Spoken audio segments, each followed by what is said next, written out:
Agora, no Revista Justiça, Ética e Justiça, com o Procurador de Justiça, Roberto Liviano. Procurador de Justiça no Estado de São Paulo, doutor em Direito Penal e presidente do Instituto Não Aceito Corrupção, doutor Roberto Liviano, bom dia.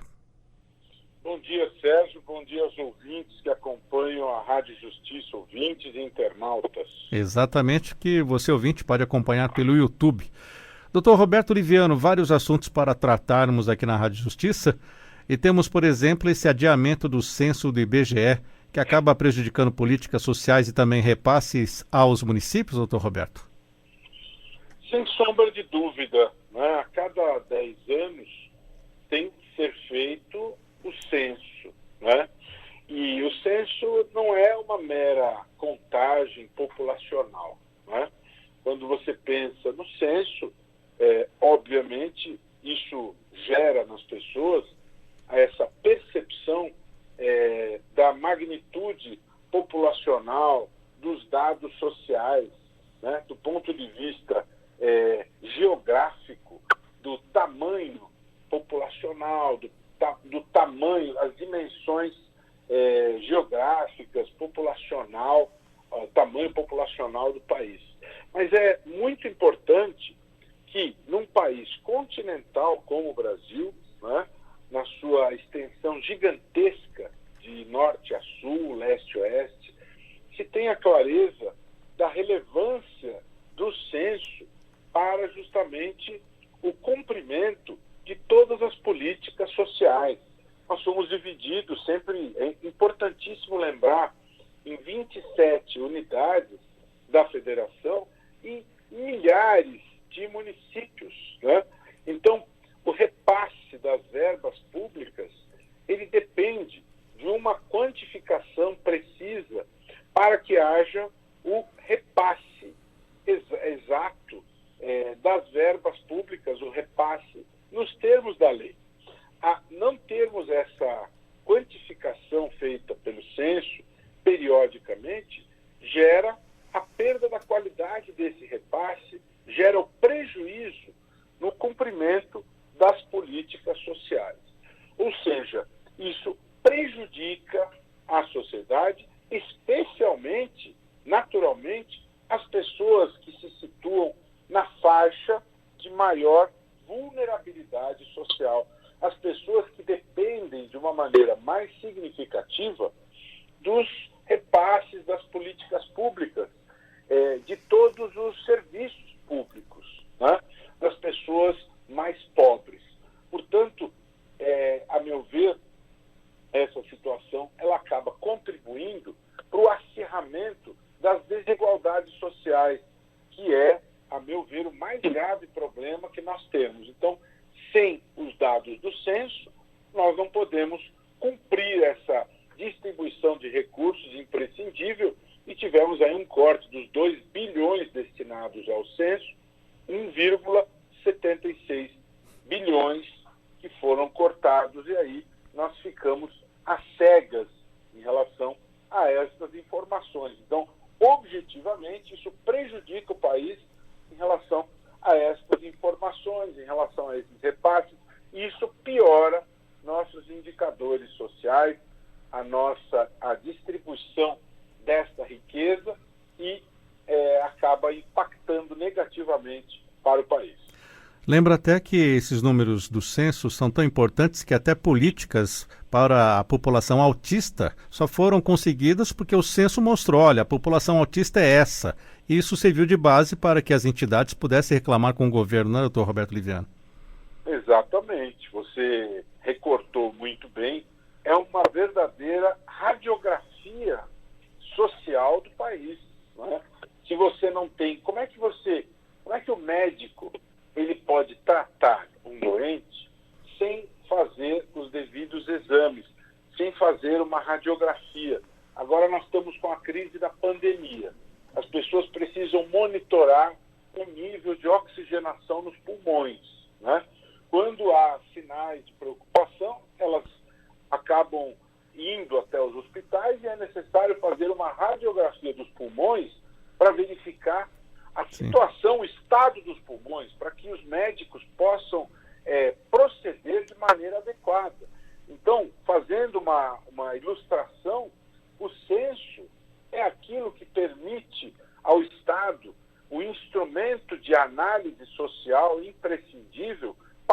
políticas sociais sejam implementadas.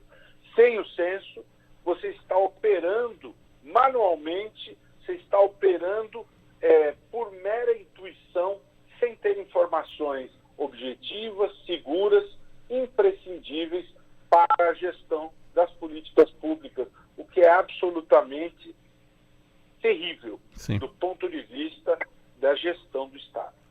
Doutor Roberto Liviano, vamos mudar de assunto. Como está o Brasil no ranking da liberdade de imprensa? Também descendo a ladeira, infelizmente, Sérgio. A Repórteres Sem Fronteiras, que é a mais importante organização global preocupada com a liberdade de expressão, você é um jornalista e você, de uma certa maneira, é representado pela Repórteres Sem Fronteiras, assim como todas as pessoas, todos os cidadãos, porque liberdade de expressão é um bem, um interesse que diz respeito a toda a sociedade, ao mundo globalizado, né? Nós temos aí 5 níveis, segundo o ranking da Repórteres Sem Fronteiras. O nível melhor, o desejável, é o nível branco, que leva em conta a maneira como os jornalistas podem desenvolver o seu trabalho. Quando este nível está no patamar branco, significa que a situação para o trabalho dos jornalistas é muito boa. Quando está no nível amarelo, essa situação já não é muito boa, mas é boa ainda. O Brasil, até o ano passado, estava no 3º nível, dos 5, que é a situação problemática. Agora, no último ranking, que acaba de ser divulgado, o Brasil decaiu 4 posições, caiu da 107 para 111, e ingressou no status vermelho, que significa situação difícil. É o penúltimo degrau. O último e pior de todos é o nível preto, em que a situação é muito grave. Portanto, do muito boa até o muito grave, o Brasil está no penúltimo degrau em relação às dificuldades que se tem para o jornalista trabalhar em matéria de realizar o seu trabalho, reportar aquilo que precisa ser reportado em matéria de liberdade de expressão. O relatório, ele aponta um ambiente extremamente tóxico para o trabalho dos jornalistas, aponta especialmente a necessidade de ter se formado um consórcio de veículos para garantir o direito constitucional de acesso à informação, que é previsto, garantido pela Constituição Federal, no que diz respeito aos dados da pandemia, né? A obstrução que foi determinada em relação aos dados da pandemia, que é fato notório de conhecimento público, obrigou o Brasil a ter um consórcio de veículos que colhe as informações e as oferece à sociedade para que se tenha clareza em relação àquilo que acontece em relação à pandemia. Nós temos aí no topo deste ranking a Noruega, a Finlândia. É interessante até estabelecer um paralelo, Sérgio, que quando examinamos o ranking da percepção da corrupção, Noruega e Finlândia também estão muito bem posicionados. Isso não é obra do acaso. Por que Noruega e Finlândia são os melhores em relação à liberdade de expressão, melhores ambientes para os jornalistas trabalharem e, ao mesmo tempo, existe o enfrentamento eficiente da corrupção, a percepção da corrupção, ela é absolutamente bem equacionada. Porque você tem ali transparência, porque você tem ali uma redução eficiente das oportunidades para as práticas corruptas, governança estável do ponto de vista político, você tem investimento maciço em educação, nas demais políticas públicas, e uma coisa extremamente importante, baixíssimos níveis de desigualdade social, que é uma chaga que nos acomete há muitos anos, né? Então, a diferença entre a maior e a menor remuneração, ela não é abissal, como nós temos no Brasil. Na Finlândia, na Noruega, essa distância é infinitamente menor. A riqueza é melhor distribuída, portanto, isso acaba se refletindo, políticas públicas bem implementadas, ou seja, seja, os vasos são comunicantes e os resultados acabam sendo melhores para todos. Doutor Roberto Liviano, vamos falar agora sobre entidades civis que lançam um site para cobrar transparência do Ministério da Saúde sobre vacinas contra a Covid.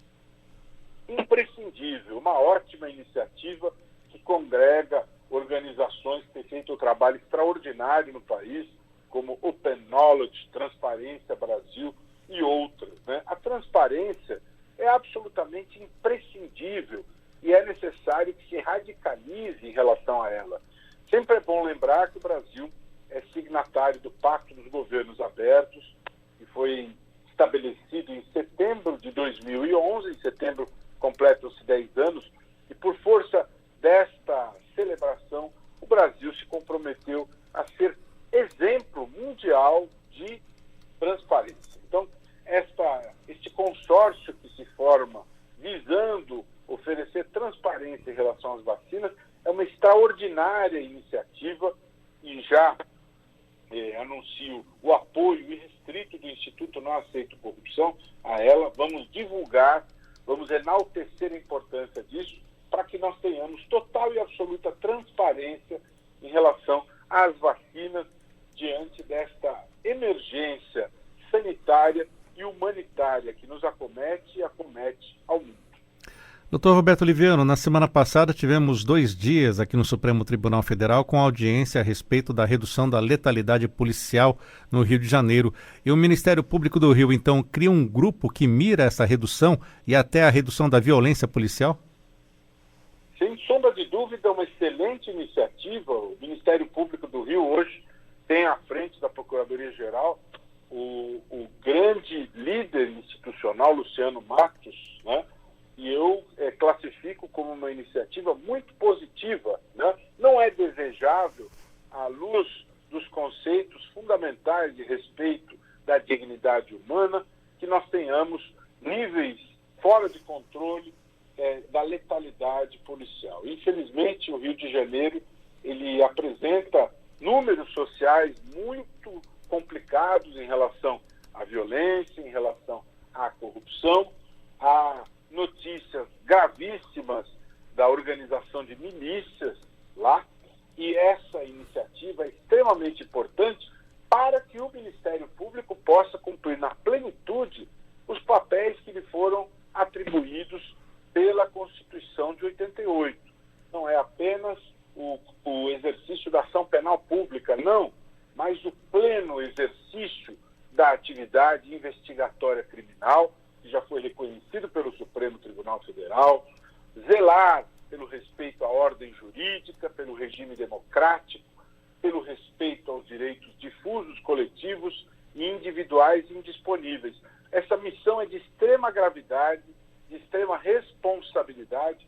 Portanto, essa é uma iniciativa que merece aplauso, e não só aplauso, como que os demais ministérios públicos sigam o bom exemplo fluminense e, da mesma maneira, monitorem este trabalho. A polícia faz um trabalho imprescindível para a cidadania, mas esse trabalho imprescindível, ele, de maneira nenhuma, pode abonar ou autorizar a matança ao arrepio da lei, o exagero, o excesso de letalidade. A polícia existe para oferecer segurança e não para matar de maneira desmedida, de maneira desarrazoada. Nós precisamos da polícia para nos proteger, para investigar os crimes, para proteger a sociedade. Portanto, merece todo o aplauso esta excepcional iniciativa do Ministério Público do Estado do Rio de Janeiro em defesa da sociedade, da dignidade humana, um bom exemplo a ser seguido pelos demais ministérios públicos. E já que estamos falando de Ministério Público, temos a volta da PEC 37 lá no Congresso? Esperamos que não, né? Nós estamos falando aí de revisão do Código de Processo Penal. Essa é uma questão importante, até porque o nosso código ele data de 1941, portanto ele tem 70 anos de vida. Agora, fazer um novo Código de Processo Penal não é matéria simples, não é matéria fácil e exige muita paciência, exige cuidado, exige exige saber se ouvir a todos e construir uma nova norma que seja absolutamente necessária, compatível e sintonizada com a nossa realidade. A realidade das palafitas do Norte, da seca e dificuldades do Nordeste, com as disparidades sociais do país, da nossa pobreza. Nós não temos a riqueza de países e cidades europeias, não. O juiz de garantias é belíssimo em Vaduz, em Paris, não é? Agora, o Brasil, para ter um juiz de garantias, a meu ver, primeiro precisa colocar comida na mesa de quem passa fome. Primeiro precisa oferecer saneamento básico. Primeiro precisa oferecer saúde. As pessoas não têm vaga na UTI para ter o direito de respirar. Então, primeiro nós oferecemos esse mínimo digno existencial para depois falarmos em 2 juízes em cada comarca desse país continental que é o Brasil. É a minha opinião. Por outro lado, no Tribunal do Júri, que tem competência constitucional para examinar os crimes dolosos contra a vida, há um processo bifásico em que é necessário sumário de culpa. Se pessoas leigas vão decidir, é necessário, imprescindível sumário de culpa. Então, muito cuidado com isso. Não se pode suprimir a primeira fase desse processo, sob pena de termos uma decisão mal tomada pelos jurados, assim como o sistema americano indaga culpado ou inocente, mas lá eles debatem a matéria. No Brasil, os jurados ficam incomunicáveis. Então, muito cuidado com isso. E poder de investigação, o Supremo já disse, em alto e bom som, o Ministério Público tem e o poder é pleno e não pode ser limitado. O mundo reconhece o poder pleno do Ministério Público na esfera penal. Não é plausível que se tenha retrocesso, porque Ministério Público amputado, Ministério Público fraco, significa prejudicar amplamente a sociedade. As vítimas dos crimes não podem ser tratadas como objetos, como coisas. Elas devem ser protegidas nos termos da Convenção da ONU de 1985. São cuidados imprescindíveis para que nós tenhamos realmente um avanço, para que nós não tenhamos armadilhas como aquelas que levaram o senhor André do Rep a sair da cadeia rindo de todos nós. Esse tipo de coisa precisa ser corrigida, precisa ser ajustada. Portanto, um novo Código de Processo Penal devemos construir com paciência, com debate, mas sem soluções em total descompasso com as nossas necessidades. Sempre lembrando que uma lei processual penal é uma lei de natureza federal. Ela vale para o país inteiro. Então, muito cuidado ao fazer uma lei dessas que vale para o Brasil continental com essas disparidades todas. O juiz de garantias pode funcionar bem em São Paulo, aliás, já existe. Mas será que isso vale nas palafitas? Será que isso vale nas pobrezas dos municípios que se conectam por canoas, em que você tem muitos e muitos que apenas têm um juiz, ou em muitos sequer juiz há?